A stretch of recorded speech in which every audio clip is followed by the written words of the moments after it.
yangi yilda kimdan sovg'a olaman? Bir bor ekan, bir yo'q ekan. Oppoq qorga burkangan bir kichkina shaharda Hadicha degan mehribon qizcha yashar ekan. Qish kirishi bilan hamma joyda yangi yil haqida gaplar ko'paydi. Do'konda archalar, bezaklar, qorbobo rasmlari, hatto uning sinfdoshlaridan ba'zilari shunday deyishardi. Men qorbobodan mashina so'rayman. Men qorbobodan telefon so'rayman. Men katta sovg'a olaman. Hadicha esa uyga qaytarkan, ichida savol tug'ildi. Nahotki haqiqatdan ham sovg'ani qorbobo bersa? Uyga kirsa, onasi dasturxon tuzayotgan ekan. "Ona", dedi Hadicha sekin. "Hamma qorbobodan sovg'a so'rayapti. Qorbobo hammaga beradi deb o'ylashyapti. Shunaqami?" Onasi boshini chayqab, mehr bilan dedi: "Yo'q qizim. Insonlarga rizq, ne'mat, sovg'a, shifo, bularning hammasini faqat Alloh beradi. Qorbobo esa odamlar o'ylab topgan ertak qahramoni xolos. Haqiqiy sovg'ani beradigan zot bu Alloh." Hadichaning ko'zlari kattalashdi.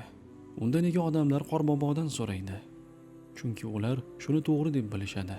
Ba'zilar esa atrofdagilarga ergashadi. Shuning uchun sen haqiqatni bilishing kerak bolam.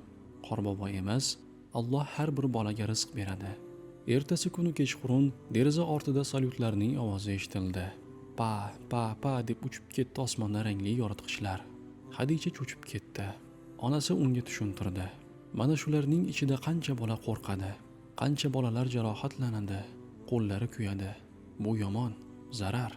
Bizning dinimizda zarar beradigan narsa yo'q. Hadicha derazaga qarab o'ylab qoldi. Demak, yangi yilning o'zi yaxshi emasmi? Onasi jilmaydi. Yangi yilning yomon joyi bu bizning dinimizda yo'q bayramligida. Odamlar o'sha kuni ortiqcha isrof qilishida, qorinlari to'yguncha ovqat yeb, yarmini tashlab yuborishida. Ba'zilari esa faqat bir kunlik quvonch uchun pul sarflaydi. Lekin bizning dinimizda boshqacha.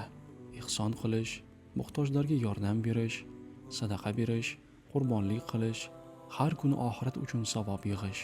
Mana haqiqiy bayramimiz qanaqa bo'ladi. Bir kuni Hadicha dadasidan so'radi. "Dadajon, men ham sovg'a olishni xohlayman. Lekin kimdan so'rashim kerak?" Dadasi uni bag'riga bosdi. "Allohdan so'ra bolam. Alloh istasang beradi. Agar sen Qur'ondan bir pora yodlasang, men senga istagan sovg'angni o'sha kuni olib beraman. Hattoki katta tort ham olib kelaman." Hadichaning ko'zlari porlab ketdi. "Rostdanmi?" "Albatta. Chunki sen sovg'angni ertakdagi qorbobodan emas, haqiqiy zot Allohdan so'raganing uchun, hamda Allohning kalomi bo'lgan Qur'onni yodlaganing uchun qizalog'im." Shu kundan boshlab Hadicha har kuni kichkina Qur'on kitobchasidan 1-2 oyat yodladi. Har o'qiganida o'ziga xotirjamlik kirar, ichida bir nur paydo bo'lardi. Nihoyat bir kuni u Qur'ondan bir pora yodladi. Onasi va dadasi unga tabassum qilishdi. "Mana endi", dedi dadasi, "sening sovg'angni olib beraman. Chunki sen savobli ish qilding. Bu Allohning roziligiga eltadi."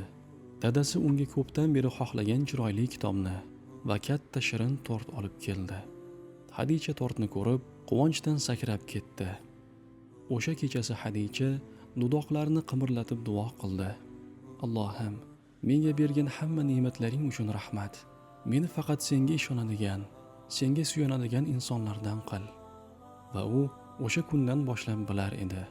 Yangi yilda sovg'a beradigan qorbobo emas, sovg'ani beruvchi faqat Alloh. Haqiqiy bayram esa isrofda emas, balki yaxshilik, ihson va Qur'on bilan o'tgan kunda.